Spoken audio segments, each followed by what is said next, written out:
Welcome everyone to this new episode of Drunken Jurors. God damn it, Nick. You can cut his audio out. I know, but no. This is how it starts now. Oh, this is awkward. Remember the good old days where I'd interrupt you opening a beer? Yes. I had 8 of them open. What the good old days before we realized to just record one beer open. I miss those days when we were alcoholics. Well, yeah, welcome everyone to gin and tonic. Welcome everyone to Drunken Jurors. We had a little cocktail hour and a meeting before this. Cocktail. I think I'm the only one that drank during it, but I'm Jeff. I'm Adam. Sure. I'm Nick. I like gin and tonics. Nick's drinking gin and tonic. I'm drinking a Coors Light. I'm drinking Smirnoff Ice Pink Lemonade, and I'll be drinking Smirnoff Ice Pineapple Lemonade later. When I'm done with my gin and tonic, I have a very very old Kona. All right. This week, we are discussing a mother who lived a double life, and the perpetrator also lived kind of a double life. That's one of theirs was much worse than the other. That's 4. It's 4. But if it's worse, it's like double. But it's were there kids? How many kids were there? A fourth wall break and a fourth wall break? That's like 16 walls. 6 walls. 6 lives. That's a lot of lives. What is this? Is like mathematics? A village. What? This murder killed the village. What? I don't. Everyone look on Patreon we're gonna make Nick show his work for that. We're gonna post a picture of Nick's work drawn out. It's all in here. Yeah, okay. All in the noggin. Okay, buddy. It's all in here. I'm good at maths. It's algebra 3.5. Are you good at anything? Algebra 3.5. Yeah, this week we're talking about Paige Birgfeld. How many chapters were it? Were it? What? Apparently I'm a little drunk. I wasn't expecting that. Were you trying to make a joke on the name Paige? Yes, 100%. Yeah. Hey, how many chapters was it? Shut up. How many chapters were it, Jeff? 1. It's fine. I'll yell at Morgan now. What? I yell at Morgan now because one day she went and was stopping at a stop sign and she was like, "Oh, I gotta put on my bakes," and it was pissed off, and she meant to say put on my brakes, but she said bakes, so now I constantly tell her to put on. See, that's why you just don't stop at stop signs. Yeah, you just roll through that shit. Yeah. Flip off the cop on your way through. My sources for this week are sucking your mom's dick. Oh. Why are you this funny during my JDOs? What the fuck? I wasn't drinking during your JDO. So I use True Crime Case Histories volumes 1, 2, and 3. This is just chapter 6 in one of those volumes. I don't know which one. Oh, okay. But it's by Jason Neal. How many volumes are there in total? 3. Oh, so they didn't make a 4th. Okay. Apparently, there's no more crime. Hence the volumes 1, 2, and 3. There's no more crime to write volumes about, I guess. I'm really enjoying. This is like going back to like not the good old days, but the good middle days of debatable on the good on any of those. The good middle days when I went in just drinking and had no fucking clue what we were talking about. That's what you guys have been doing for months. You just don't pay attention. Hold on, but I've added back drinking. Mazel. And then my other source was the 20 for 20, the 2020 20 for 20, whatever the fuck it's called. 20 for 20. That's so 40. The 2020 ABC fucking if I can't have you episode, which was all about this case. Okay, Paige Birgfeld was born on April 27th, 1973, in Atlanta, Georgia, and later in her life ended up moving to Colorado. First mistake. Nothing good happens there. I actually don't think anything good happens in Colorado. She moves there with Howard Beegler, who is her first ex-husband, but we'll get to the ex part later. But that's a rough name. Howard Beegler. His name, he's also called Ron in certain things that I read. So whatever. Ron Howard? Ron Howard was a director, right? Sure. He was also an actor on Happy Days. I never watched that. Did you hear how the dude from Leave It to Beaver was pronounced dead and then he wasn't dead? I've heard that he's been pronounced dead, Nick. He wasn't. He was pronounced dead, but then like his family came out and was like, Hey, yeah, remember, no, he's not dead. Remember when that one guy died twice because Adam found the article a year later? Sean Connery. Yeah. Also, do you remember how even though Betty White is now officially dead, how she's died every year for the past 15 years, according to social media? Yeah. Now you know. Queen of England's still alive.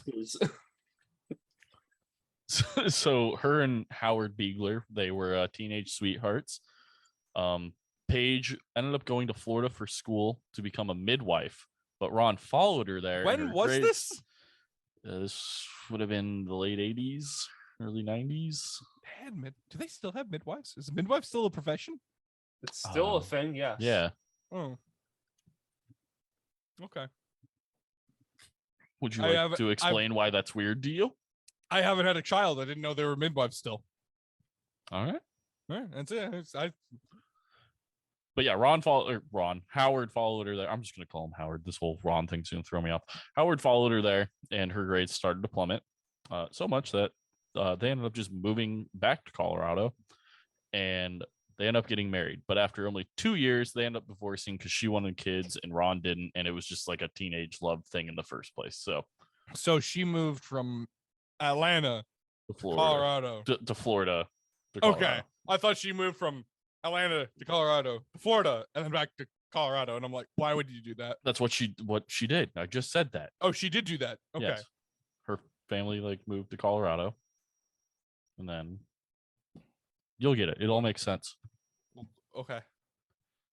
So then from there, we get to her second husband, who was Rob Dixon. Go ahead, make the jokes about that wonderful name. No, I am too classy. I will drink not only with my pinky up, but with my pointer finger up. Drink without hands. My classiness. To be fair, the pointer finger up is because I just took a massive chunk out of my finger the other day at work. I thought you were going to say I just took a massive shit. And I took a massive shit and didn't clean my finger off. And it just rubs against my asshole. You like to use toilet paper. Good old natural scrape and flick.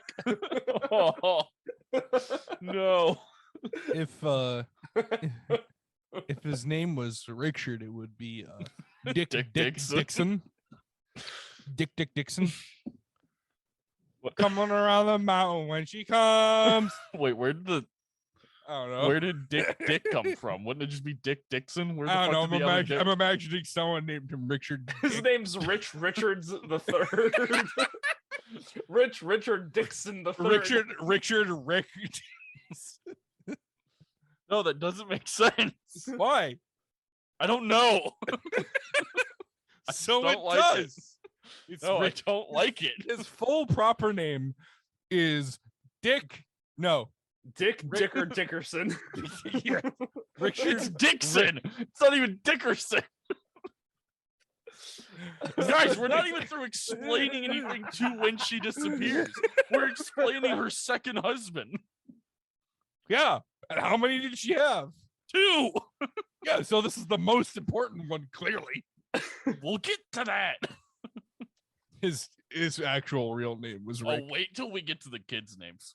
Oh, is it Chlamydia James and fucking no? Hugh Dixon. We'll get there.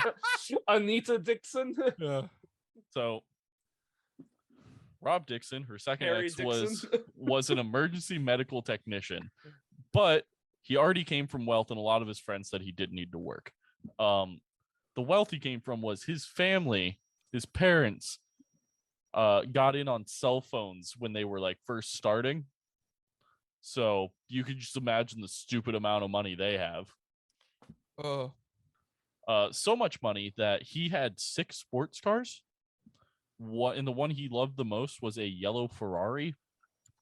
Would you like to guess how much the necklace that he got her was? Just as a gift for funsies. How much it was worth? Yeah. How much he paid for it, I guess. What was the material of this necklace?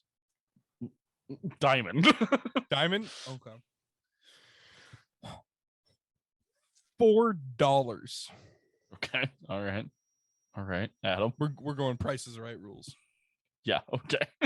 Price is Right rules 401. Yeah. Well, Adam's right. $12,000. Oh, Okay. look at And the me. engagement ring that he got her, 85,000. So he was rich. What part of everything I just explained? They lived in $1 million house. But they immediately started having kids. The first one being named Jess. That's Jess the Dixon? girl. Jess Dixon. Jess Dixon. Second. Just some Dixon. Second, Taft. Hold on. I need Taft that Dixon up. I need I need a deep breath for What? this last one. I'm sorry, I shouldn't be laughing at this, but I need a deep breath for this one. Trigger. Trigger Dixon. Trigger Dixon. Trigger that Dixon. I don't know why. Jeff. Sorry, Jeff. I'm chasing the high of I knocks my balls together. I'm just chasing that high and I can't find it again. So later on in their relationship, Rob ends up making bad investments, and that kind of flows over into the relationship. Because what else are you gonna do when you have your parents' money and you really don't know what you're doing with investments? Would invest in Bitcoin. right now. No, come on. Well, this was in the early 2000s. Well, okay. I don't think Bitcoin was. Oh, in the early 2000s. Yeah. Early 2000s, I would 100%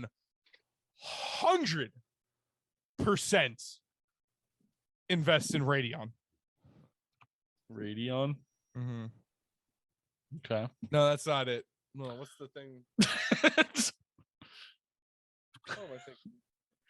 What's the fucking company that collapsed? Radio Shack. I would invest in a Radio Shack. I would 100% invest in Radio Shack. Okay. So he makes the bad investments, blah blah blah. So in 2004, as Paige went to work, after they had like a fight, Rob calls her and says that if she doesn't come back, then she will find the kids all dead. Police show up. No charges were filed. Because why not? Where is this again? Colorado. Do we know where in Colorado? Little warning sign for later. Do you know where in Colorado? Yeah, it's blah blah blah blah. That is the place in Colorado. Grand Junction. I was about to say Colorado's the place in Colorado. I'm gonna look up Grand Junction. Maybe it's not.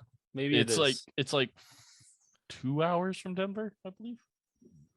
I like how the major landmark in Colorado was just Denver because Colorado's actually nothing. So I would like to point out that is more Utah than Colorado. Okay, well, months later, he was charged with third-degree assault for punching and slapping Paige. And then later that year, they end up divorcing. Also, in 2007, Paige was scared of Rob being around the kids because she wrote in a blog that her kids had asked her that earlier that if their dad would kill her. This was the day of blogs. Yes, blogging. I wrote before a blog Facebook once. when you could just murder everyone with the things they didn't care about knowing. I wrote a blog in 7th grade. Good for you, buddy. My school made me take it down. Too real for him. Yes, actually, 100%. 100%. That's why. I don't like that your school controlled what you could do outside of school. This has nothing to do with anything other than I once wrote a blog. Very nice. Who among us hasn't wrote a blog before? Me. You wrote a Facebook post. That's essentially a blog. Oh my fucking god. All right. Well, you know, he's not wrong. Yeah. So June 28th, 2007, Paige ended up going to Eagle, Colorado to have a picnic with her ex, Howard, whatever the fuck his nuts was, Bagler. Howard, whatever his nuts is, Bagler. Ron. Or Ron. So later that night, Paige's daughter, Jess, who was 8 at the time, calls and leaves a voicemail saying that to her mom saying that she is mean because she said she would be home before dark and she wasn't. I listened to that voicemail. It was quite sad. Oh my God. Eagle, Colorado is like fucking 3 miles from Grand Junction, or 3 hours from Grand Junction. Yeah. So the next day, her father, Frank, also cannot get a hold of her. And then her babysitter, Carol, also cannot get a hold of her. Carol is going to play a factor later in this. Is it during Christmas? Sure. So this is very out of character for Paige, as she loved being with her kids and she was a very good mother. So Saturday, because June 28th was a Thursday, so Saturday morning, they end up going to the police department and file a missing persons report. And then when Frank finds out, he immediately drives 200 miles to Grand Junction from Denver. So then Saturday night sorry, hold on. He arrives, and then they end up searching the house and the property, and they get a bloodhound in to try to get a scent of where she might have gone. This I don't fully understand, as if they knew she was going away for the day, how was bringing a bloodhound to the house going to help anyone? Wait, what? Yeah. Unless she got home and kidnapped out of the driveway. So, but still, wouldn't you just think then that the scent was going to wherever she was going? So, bloodhounds are the only dogs whose evidence is actually admissible in court. So, like, if you have a piece of clothing that belongs to a killer and a bloodhound sniffs it and the bloodhound alerts on a person, that is admissible in court. Other dogs, it's not admissible. Yeah. We'll get to that later. Yeah. Bloodhounds, really good dogs for cadavers, really good dogs for tracking. You do need a trail.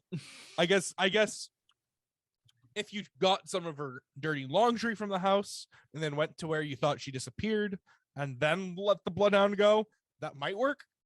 Yeah, I don't know. That's just. But then why not? Why take the bloodhound there? Yeah, why not I don't just know. Have someone bring the clothes? Yeah, I don't know. Maybe I heard it wrong, but it's what it sounded like happened. So then Sunday night at a parking lot at 23rd and Logos, there is a car found aflame. Car ended up being Paige's.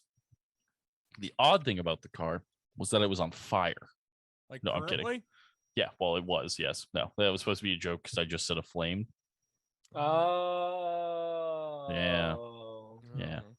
No, the odd thing about the car was that the front seat was pushed all the way back, which meant obviously someone else had driven her car, as she was not that tall.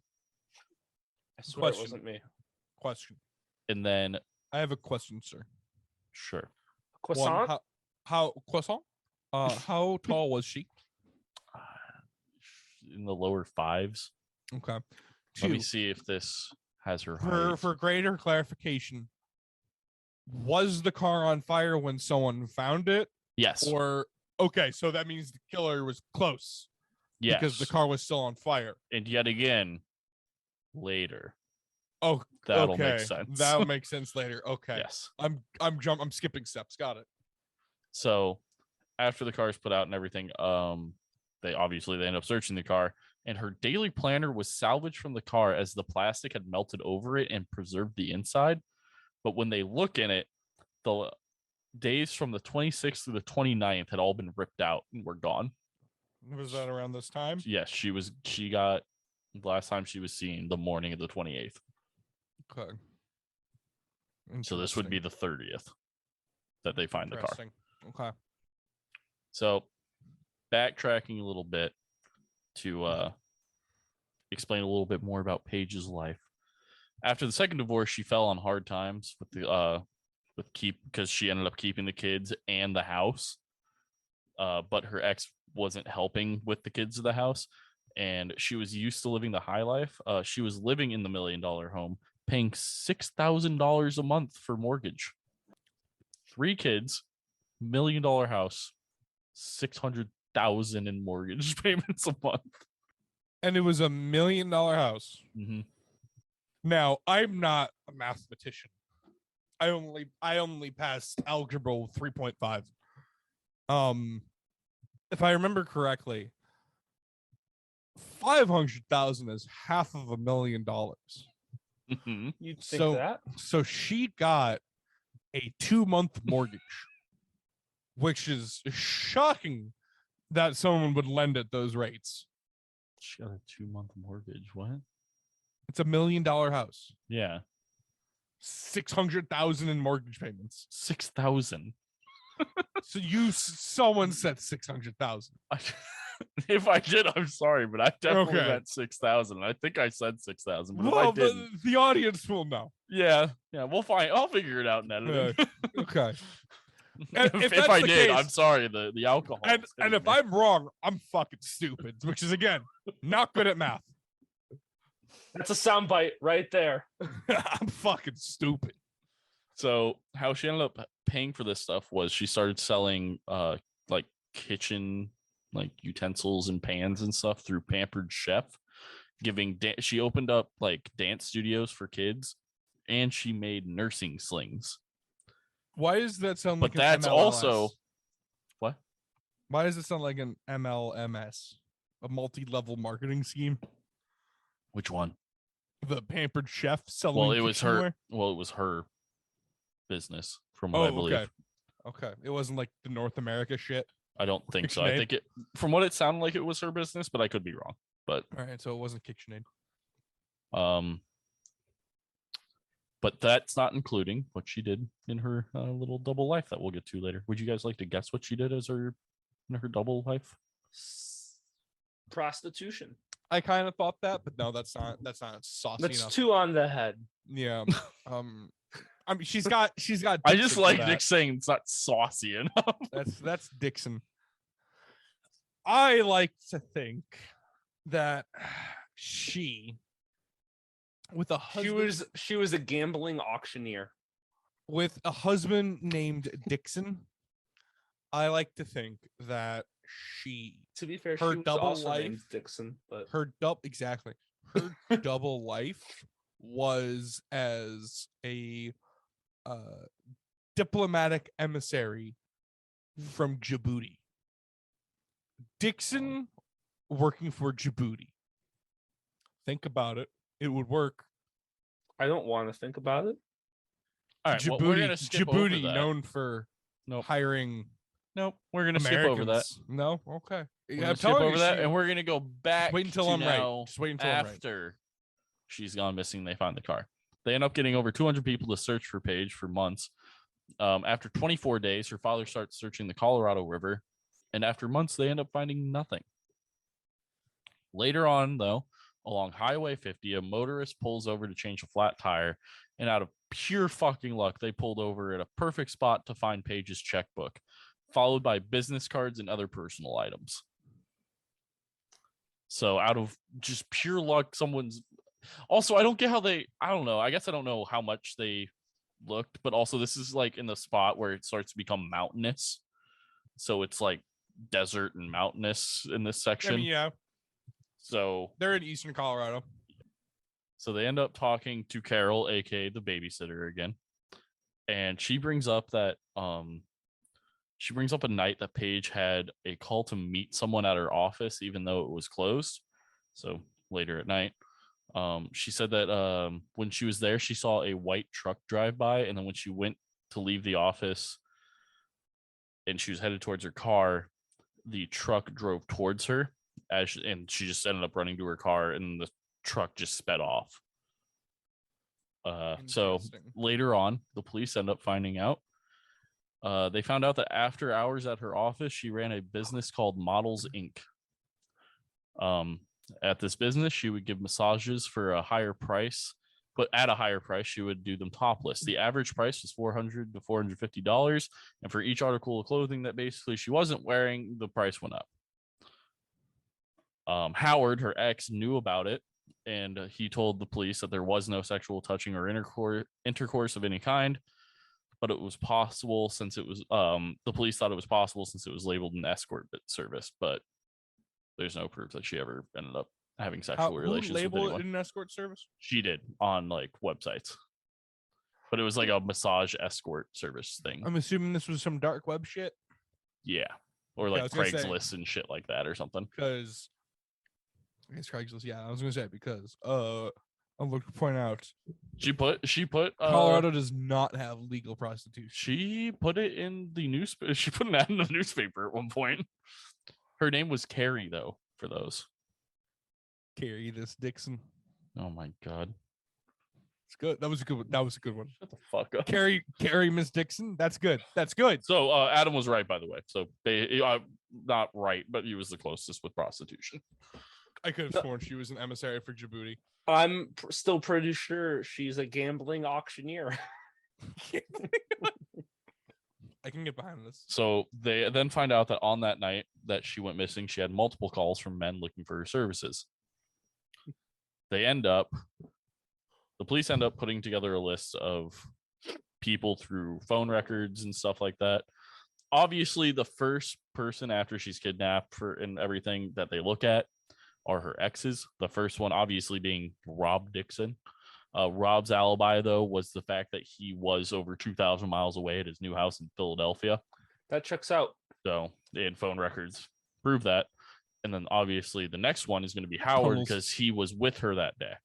Tunnels. But yet again, phone records show that he was back in he lived like 2 hours away or something. He was back in like his home city while she was back like in whatever the fuck this place is called, Grand Junction. So then they end up going through this list. They start bringing in suspects and stuff. One of those suspects is Lester Jones. And the more I talk right now, the more you're going to piece this together. And it's just so stupid. Lester Jones is an RV mechanic who was a client of hers at one point, and he drove a white Dodge pickup truck. He was married and he had a long criminal history. The shop he worked at was only a couple hundred feet from the parking lot that her car was found burning in. If you were to walk out the door, you could look across the street at the parking lot. Okay. And so, like I said, around a year prior, he had used her for a massage service. Okay. Lester does end up calling her the day prior to her disappearance, but Paige is worried that he knows her real identity, so he sends Carol instead, the babysitter. Also, I would like to point out the babysitter, quite an old lady. Her name's Carol. She's like probably twice the age of Paige. She's like in her 60s. Okay. Early 70s, maybe. God, so weird. So Carol shows up, and when she arrives, she's obviously scared of Lester because Lester is a large man. Lester is 6'4", 270 pounds, which is exactly what I am, and apparently I'm a scary large man. Huh. Yes. He says that he ends up wanting sex, and she tells him to call a different escort service because she isn't gonna have sex with him. They end up talking for a while, and he is clearly obsessed with Paige, and he knows that she is Rob's ex-wife, and that he knew that the first time he saw her. So her whole secret identity, he already knew who she was. Why, I don't know. So when he is first interviewed by the police, he is cooperative. He does give them DNA, fingerprints, and keys to his truck because he is a smart criminal. As we all know from criminals in the Colorado area, cooperating with the police is the smartest thing you can do because it always lets you get away with everything. Yes. Colorado police or something else. They find out that before Paige disappeared, she got 5 calls from a track phone. They questioned him about the track phone. I remember track phone. That shit was fucking something else. Walmart's cell phone service. Like I had multiple track phones. That was the time. That's something I haven't thought of in years. So they questioned about it. He says, "No, I've never bought a track phone." So they go to the shop that he worked at, and the police found at his little desk office area of the mechanic shop, they find Viagra, condoms, a black Victoria's Secret bra, and a gas can under his desk. They asked everyone else who worked there if it was common for you to have a gas can, and they said no. They're lying. Then, in the trash, they found the packaging for a track phone. And then they go to the wall. They backtrack, find out where it was sold. It was at a Walmart, obviously, because that's who sells fucking track phones. And they find out. They go there. They pull the video. It's fucking him. So after that, they end up flying in trained dogs to sniff the car. And they hit on the smell of death in the back seat and the scent of Lester in the driver's seat. But this is not admissible in court because either it wasn't bloodhounds or because they didn't have a body and just the use of those scents wasn't going to mean jack shit. Or both. Either or. So with that, it's pretty much all the info they have right now. They're pretty sold that it's him. So is the prosecutor. But the prosecutor is refusing to do anything without a body, which is understandable because you're going off a lot of hypotheticals in this scenario. Or murders are really hard to convict without a body. Like almost impossible. Yeah. Because remember, kids, beyond reasonable doubt, if you don't have a body, there's reasonable doubt the person is still alive. Exactly. There's a solid case to be made that without a body, there is no way to convict murder. So in March of 2012, remember, she disappeared in 2007. March of 2012, a hiker found human remains in a dried up riverbed not far from where Paige's personal items were found off of Highway 50. Odd to me, but maybe that river wasn't dried up back then. But too much time had passed to determine what the cause of death was, as there was no more tissues. It was just a skeleton. But they did see that there was duct tape wrapped around the skull, which meant obviously something had happened. So they immediately arrest Lester after they find out that it was her. Lester molester. So they arrest Lester, and now they start going to trials. Trials are interesting because he has multiple. Remember, this is all done in 2012. Lester gets convicted in 2017. Was it a capital punishment case? No, it's Colorado. They don't have it. Why the fuck? Because Chris Watts would have probably got it. Why the fuck did it take 5 years? So. And how do you have multiple trials? Were these appeals? Mm-mm. One of them was a mistrial. Okay. Who fucked up? Who didn't? We'll get there. Who put a French fry in the evidence? So after he is arrested in November of 2000, by the way, he's not arrested until 2014. God damn it! So, why didn't he run? I don't know. He was probably watched pretty heavily. So November 2014 is when he's arrested, and he is charged with first-degree murder, second-degree murder, and kidnapping in relation to Paige Birgfeld's death. His trial began in July of 2016, 9 years after the disappearance. So he was probably just in prison this entire time as they set up everything for some reason. Was he rich? No. He was an RV mechanic. What makes you think he was rich? There you go. I was wondering what denied them bail. The first-degree murder charge? The multiple murder charges? I guess multiple murder charges, that would do it. So he did have prior incidents of using violence to control women, and he had become frustrated that he couldn't see her again after using her services once before, which is what the prosecution kind of built their motive around for him. Prosecution? Yeah, the prosecutors laid out. You said prostitution. I said prosecutors. I'm pretty sure he said prosecutor. I heard prosecutor. Jeff will find out in the edit. Yep. I'm pretty sure I said prosecutors. That one I'm fairly certain of. So watch, he says something that's neither. He's gonna dub over it.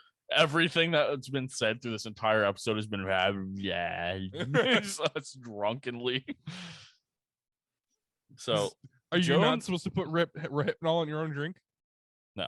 So Jones's ex-wife was a star witness for the prosecution. She testified that in the late 1990s, Joe kidnapped her at gunpoint and threatened to kill her. Who among us? Lisa had split up with Lester, and he was not willing to accept that. And then she had taken up with a younger man, and ultimately Mr. Jones then followed the two of them.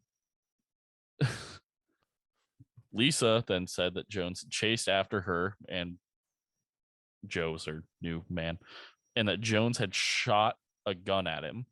One shot grazed Joe's head, and then Lisa later got a restraining order, but says that Jones still couldn't let her go. Then less than a month later, he showed up in her home and threatened her with a gun again. They then got into a car together, and Jones took Lisa for a ride. Basically, he ends up kidnapping her. He ends up letting her go because she calls the police. After 22 days of testimony and closing arguments, the jury was unable to reach a verdict, and a mistrial was declared on September 9th of 2019, which thence the prosecution immediately set up for a retry. Yeah. So then the second trial began November 21st, 2016, just 10 weeks after the first trial. Hold on, that doesn't add up because didn't he? Yeah, no, that works. Yeah, that makes sense. Those numbers add up there, my guy. Good. Trial dates are confusing. Yeah, it is.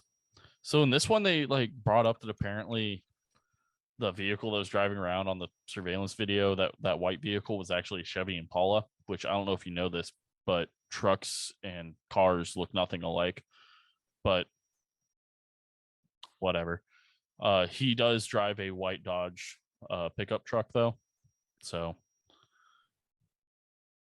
they end up, the jury this time ended up having 4 days of deliberation, after which they returned with a guilty verdict on all counts. Lester Jones was found guilty of first-degree murder, felony murder, second-degree murder for knowingly causing the death of Paige Birgfeld, and kidnapping. The judge then gave out the only sentence that Colorado law allows, which is life without possibility of parole. Fun little fact, though. A little over a month ago, I believe, the appeals court vacated part of Jones's conviction, but his sentence didn't change. They threw the kidnapping in with the first-degree murder because it was a lesser charge that was part of the larger charge. Well, let me see if I can find this. A 3-judge panel of the appeals court upheld his murder convictions. It concluded that the lesser kidnapping charge had to be merged with the felony murder charge because it was an underlying offense. Okay. What does that mean? I have no fucking clue. Interesting. Yeah, that's all I got for you, though. He's still in prison. I think he's like 71 now, I believe. So yeah, that's the story of Paige Birgfeld. I do like. Any side notes there, my boys? Anything? You got any thoughts after all that? So, my one thought. My brain still hurts on the whole not getting arrested for 2 years after being charged with murder. Yeah, I don't know why that happened. Let me see if I can look that up. Because, why didn't he run?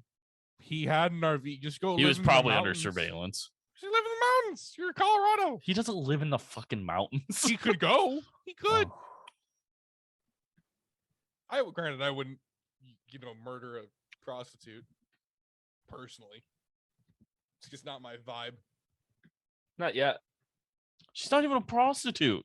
She is a topless masseuse. Be respectful, Nick. My apologies. Doesn't say. I don't know. If anyone knows, I don't know. Add us on social media. Anyone got anything else? No, just problems with that. And that's understandable. Yeah. Look forward to some guests in the near future for Drunken Jurors and some more. I mean, we're getting back into the swing of things with Drunken Jurors, so hopefully some more in-depth stuff. It's been later. a rough vibe lately. It has been a rough vibe. Hopefully we can get into some little bit more in-depth stuff. We still really want to do Donner Party sometime soon, so hopefully I can start looking into that. What for 17th century German murders? Truth. Absolute slut. No. 19th century. Yeah, I was gonna say that seems a little too far back. Imagine a murder in the 1600s. I mean, it happened, but oof. Germany wasn't even a place. Imagine the coverage we would have for that. Yeah. The amount of information we could go into would be so minimal. Yeah. No, I'm now determined to find. Like, we have a good amount for Jack the Ripper, but look how long it took everyone to put together who Jack the Ripper was. I mean, Jack the Ripper is Beth May. What was it? What was the farm chef? Only their patrons will understand that. What was the farm that we did in Germany? The Hinterkaifeck. Thank you. Hinterkaifeck. They found out the murder like fucking 5 years ago, and they just didn't release it. They just refused to release it. Yeah, it would affect the family. Oh, okay, thanks. Yes, over 100 plus years later, it would change so much. Honestly, the only way that just means like one of the killer's descendants is 100% a politician. 100% a What if it was Angela Merkel?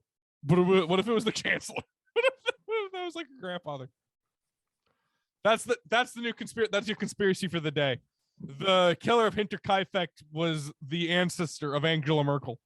Also, if you haven't listened to our episode on Hinterkaifeck, go listen to it. It's just me and Nick who had two. It's only me and Nick for that episode, and we both had two different sources. And it's like us going through it, but realizing that our sources are not at all collaborating. It's us giving. And we were drunk. Yeah, it's just us breaking down each other's points. Yeah. Well, no, this is how the house was set up. The house was not set up that way. I have pictures. Oh shit. Good times.